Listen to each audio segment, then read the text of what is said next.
احنا نازلين النهارده، ابتدينا مسيره من كوبري قصر النيل، دخلنا ميدان التحرير وقفنا فيه واتجهنا بعد كده لميدان طلعت حرب كفعاليه مفاجئه تحضيريه لدخول ميدان التحرير واستعدادات ذكرى الثانيه لمذبحه محمد محمود. نزلنا ميدان التحرير النهارده نوجه رساله. ميدان التحرير بتاعنا لا بتاع الفلول ولا بتاع العسكر ولا بتاع الاخوان، لا يهمنا حظر ولا يهمنا طوارئ، ما عندناش استعداد ان احنا نقبل حاجات زي كده تاني. يوم 19 نوفمبر هو يوم تاريخي ومصيري في تاريخ الثوره المصريه من كل سنه، السنه اللي فاتت والسنه اللي جايه والسنه دي. عمرنا ما في يوم من الايام هنقول لا علشان احنا خايفين للعسكر ينزلوا يحتفلوا او يعملوا تأبين، ولا احنا هنقول لا احنا خايفين علشان الاخوان ممكن ينزلوا يبوظوا العرس الثوري بتاعنا زي ما هم كانوا بيقولوا. احنا ما عندناش الكلام الفارغ ده.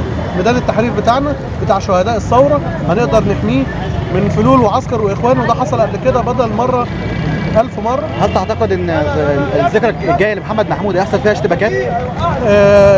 توقعاتنا ان النظام لازال قائم بفساده. قد يكون في اشتباك في محمد محمود وقبله وبعده. النظام لا يعترف بالسلميه ولا يعترف بالتظاهرات ولا يعترف بالاساليب المدنيه للاحتجاج، وبالتالي قد يتعامل يوم 19 بالغاز والخرطوش والسلاح الآلي والناري واحنا ما عندناش مانع وشايفين ده حاجه ما تخوفناش ولا تقلقنا ولا تخلينا نقول لا احنا نقعد في البيت علشان البلد تمشي. 3 سنين البلد فيها اتجهت من سيء لأسوأ، وللاسف الثوره اللي بتدفع الثمن وشهداء بتتساقط يوم بعد يوم وشهر بعد شهر. هنكمل ثورتنا واحنا ضد كل خاين او ضد الفلول او ضد العسكر او ضد الاخوان بكل شكل من الاشكال، ومش هنسمح لهم ان هم يتعاونوا معانا او يشتركوا معانا في اي فعاليه.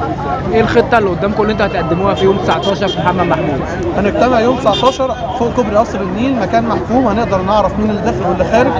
هنتجه بمسيره من كوبري قصر النيل من غير مندسين لميدان التحرير، نتظاهر في ميدان التحرير وفي جزء معين من شارع محمد محمود اللي هو بعيد كل البعد عن وزاره الداخليه، وهنكون بعيد جدا عن الاشتباكات ومش هنسمح ان هي تحصل. بس لو اضطررنا لده، لو الامن استخدم معانا نفس الاسلوب بتاع كل مره، للاسف احنا هنواجهه، وزي كل مره هنواجهه بصدور عاريه من غير اي نوع من انواع العنف بالسلاح او بالحاجات.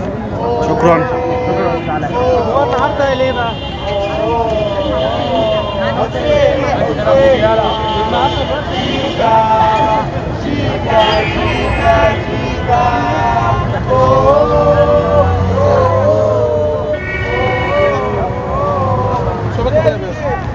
الناس اللي علاء. علاء.